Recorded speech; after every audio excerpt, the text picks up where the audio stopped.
Salut à tous, j'espère que vous allez bien. Aujourd'hui, nouvelle vidéo, nouvelle semaine et nouveaux travaux. Aujourd'hui, on va continuer ce qu'on avait fait la semaine dernière, c'est-à-dire que la semaine dernière, si vous vous rappeliez, on avait positionné et mis d'équerre surtout. C'est parce que c'était ça le plus dur, c'était de mettre d'équerre tous les morceaux de bois. Maintenant qu'ils sont tous d'équerre, il va falloir les pré-percer. Il faut que je fasse une chapelle et que je les perce pour ensuite les fixer dans le béton. Donc allez, c'est parti. On fait ça aujourd'hui, on y va.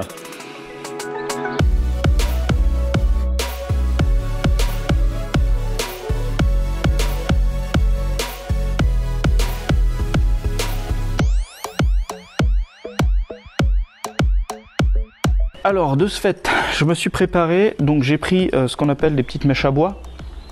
Donc je vais utiliser ça pour faire tout simplement mes chapelles.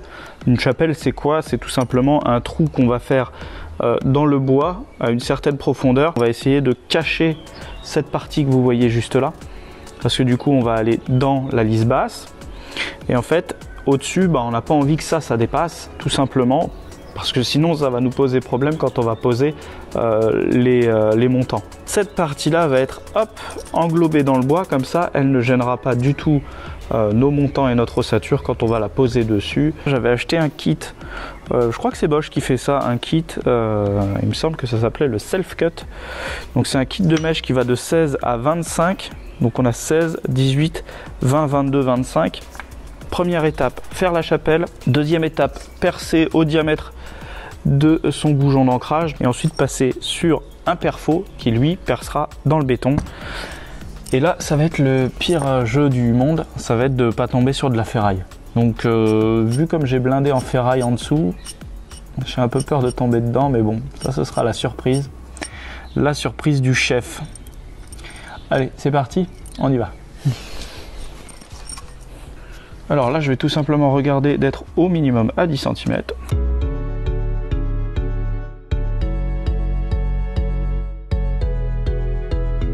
Bon les amis, je ne dis que des conneries. C'est bien beau de l'ancrer à minimum 10 cm, mais c'est un minimum. La distance minimum d'un bord est de 2 fois la profondeur d'ancrage. Encore heureux que j'ai pas fait 10 cm, puisque là on va ancrer de 120, donc de 12 cm. Donc il faudrait être au minimum à 24 cm. Assez parlé, va falloir lancer un petit peu dans les trous là. Allez, c'est parti. On va le faire en accéléré maintenant.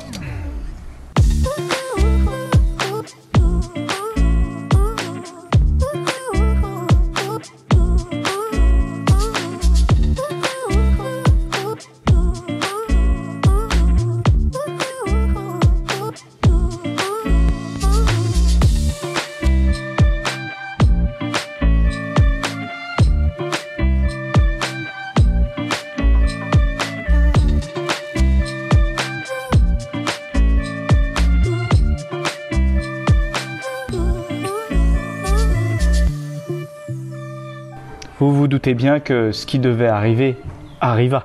Donc j'ai percé et en fait, je me disais tiens ça bute.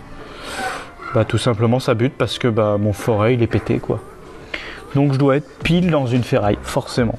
C'était obligé de toute façon.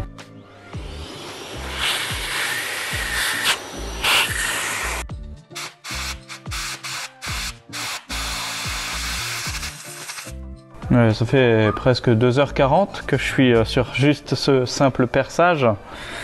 Donc voilà, en 2h40 j'ai juste tracé, fait une chapelle et fait un trou. Franchement ça fout les boules. Donc voilà, je vais essayer de me poser, de réfléchir et puis je vous reprends si j'arrive ce soir à faire quelque chose. Je viens de réfléchir un petit peu et du coup j'ai trouvé une solution. Du coup là je vais repositionner le laser pour l'équerrage et une fois qu'il est positionné je le touche plus. Ensuite ce que je fais tout simplement c'est que je vais retirer les morceaux de bois je vais les pré-percer dès maintenant.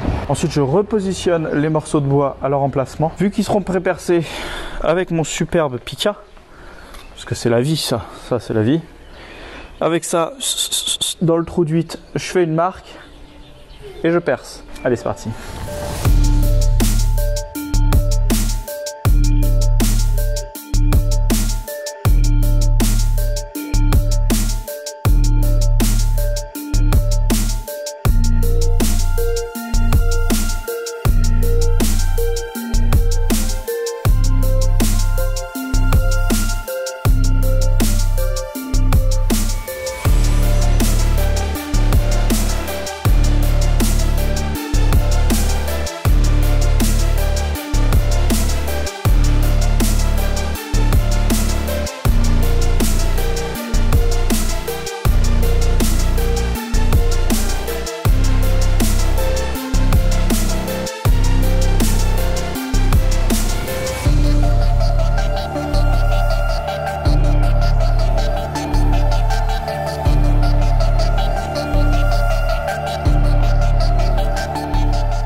Et salut à tous, nouvelle journée aujourd'hui et ça y est, j'ai enfin trouvé la salopette de mes rêves. Donc voilà. À chaque fois que je me baissais, à chaque fois, j'avais toujours cette sensation qu'on voyait mon cul, tout simplement. Oh, regardez ça. Ah, je viens de taper sur le micro là, je pense que vous avez eu mal aux oreilles. Et regardez, hop, quand je vais me baisser, on verra plus ma rêve. Je me suis acheté 4 forêts. Et donc 4 forêts à béton armé. Donc voilà, ça ressemble à ça, forêt à béton armé. Donc moi, ce que j'ai fait, c'est que du coup, j'ai pris du DeWalt XLR. Aujourd'hui, je vais tester ces nouveaux forêts. J'ai trouvé qu'ils étaient pas si chers que ça, entre 10 et 15 euros pièce, quoi, à peu près, selon la taille. J'en ai profité pour acheter quelques petites... voilà. Des petits disques pour découper le métal. Un disque à la mêlée. Parce que du coup j'en avais pas et que je me suis dit ça pourrait toujours un jour être utile.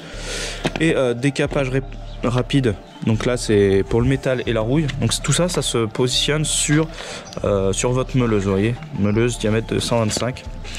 La dernière fois je sais pas si je vous avais montré, mais du coup j'ai recommandé du Picadry. Donc ça c'est clairement, ça vient d'Amazon. Mais enfin je me suis rendu compte en fait que justement le magasin de bricolage à côté de chez moi, qui fait plutôt du matos de pro, en avait. Ils ont un mini rayon qui fait la largeur de la demi-palette avec tous les picas qui existent et des mines et tout ça. Et j'étais pas du tout informé. Donc je suis très content puisque du coup je vais pouvoir aller me fournir chez eux.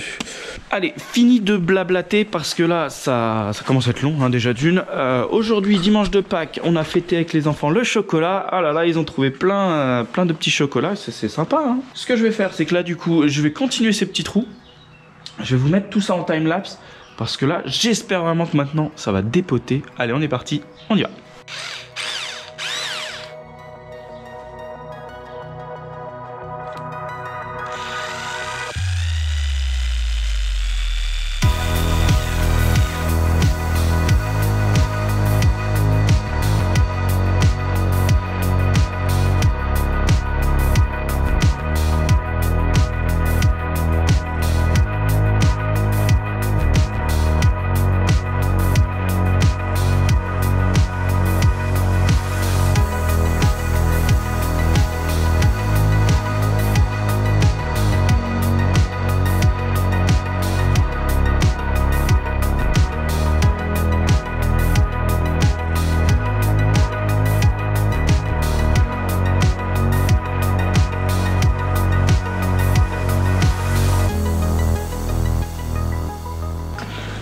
« 50 minutes pour faire 4 trous. » Comment je ferais d'après vous? Comment on pourrait faire d'après vous?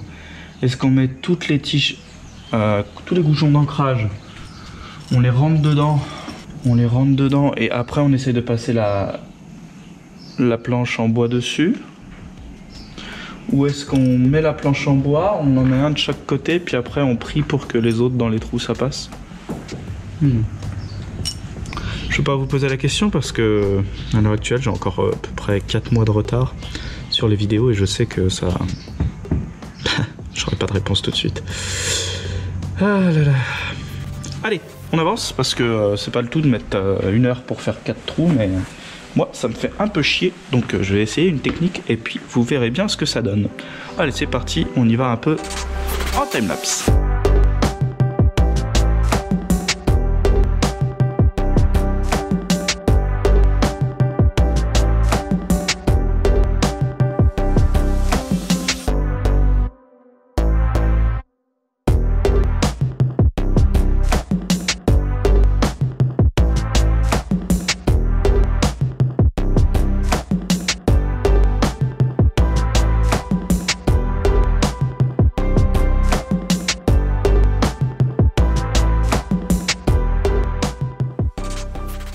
je viens juste de me rendre compte, je sais pas si j'ai si c'était depuis longtemps, qu'en fait j'avais laissé mon micro en dessous la veste, donc le son va sûrement être pourri. Je suis désolé pour ça si jamais c'est le cas. Ce que je vais faire maintenant, c'est que je vais prendre ma douille de 13. Ah, le petit coffret Noroto, quand à l'époque je n'étais que passionné mécanique et que maintenant c'est tout le bricolage qui m'attire. Des douilles, ah j'adore les douilles. Ah ouais. Ah, du 13. Complètement taré celui-là. Hein. Je sais même pas pourquoi vous le regardez. Hop. Donc là ça va serrer. Alors j'ai regardé sur la notice la notice des goujons d'ancrage. En gros, ils sont très gentils. Ils mettent serrage 15 Nm. Bah vous avez juste à suivre ça, je suppose.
Bon, on vient d'essayer une nouvelle technique, c'est-à-dire qu'on place la poutre tout simplement.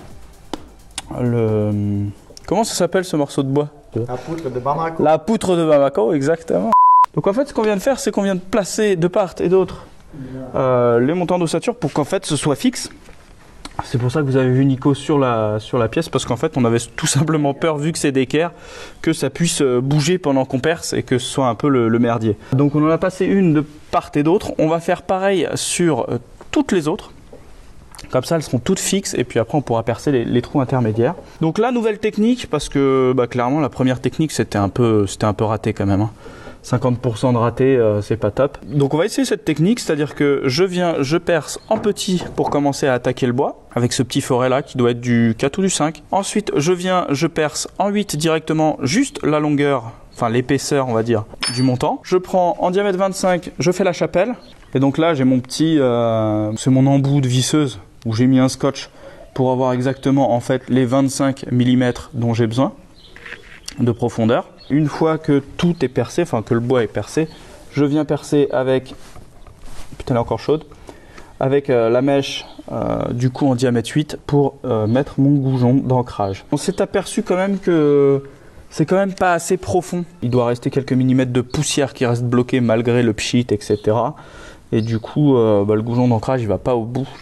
Donc ce qui fait que du coup ça ressort. Ça c'est le procédé qu'on va faire pour tous les trous.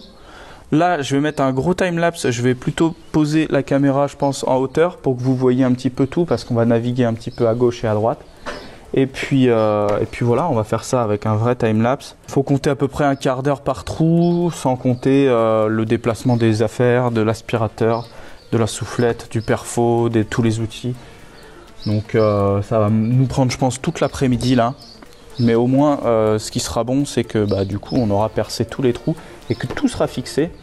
On y va. Moi, j'arrête de blablater. C'est parti. Gros time-lapse en avant.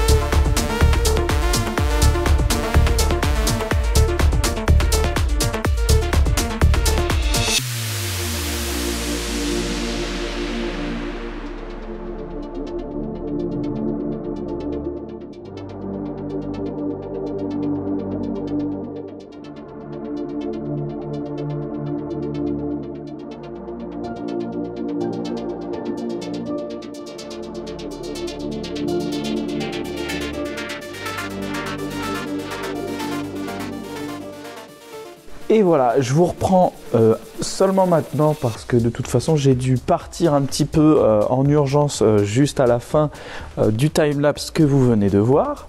Mais dans tous les cas, pas de problème. On a réussi à fixer les 2 derniers éléments sans problème. Ça y est, ce soir, c'est terminé. La fixation des lisses basses est, on va dire, faite. En fait, ce qu'on a fait, c'est qu'on a juste fait les extrémités. Maintenant, il va falloir les faire entre montants. Tous les 1 mètre maximum. Quoi qu'il en soit, on a pris une certaine technique, ce qui fait qu'on a été quand même beaucoup plus rapide sur la fin, donc ça c'était vraiment génial. Et encore merci à Nico d'être venu. En ce moment, je pense que vous pouvez le voir, il vient tous les dimanches me filer un petit coup de main et franchement, c'est vraiment très appréciable, merci à lui. Ce que je vais faire là, c'est que du coup je vais ranger un petit peu et puis je vais vous laisser sur cet épisode. Ce sera tout pour ce soir, puisque là on est dimanche soir, il est 22h30 et que de toute façon je suis un petit peu fatigué, je dois vous avouer, de ma journée. Donc voilà, résumé de la journée, on a réussi à fixer toutes les lisses basses. Il restera juste à faire ça, mais moi je reprendrai demain pour faire ça. Un petit coup de nettoyage et puis tout de suite je vous montre un petit aperçu en gros des travaux qui ont été effectués. Ce qu'il me reste à vous dire maintenant, c'est merci beaucoup d'avoir regardé cette vidéo. N'hésitez pas, si elle vous a plu, de mettre un petit pouce vers le haut, un petit commentaire si vous avez la moindre question, et puis si vous ne l'êtes toujours pas, n'hésitez pas à vous abonner. Et oui, parce que je ne vais pas vous demander quoi que ce soit, sauf que si ça vous plaît, abonnez-vous parce que au moins vous ne raterez pas les suivantes. Allez, je vous laisse sur les visuels et puis je vous dis à très bientôt. Ciao, ciao!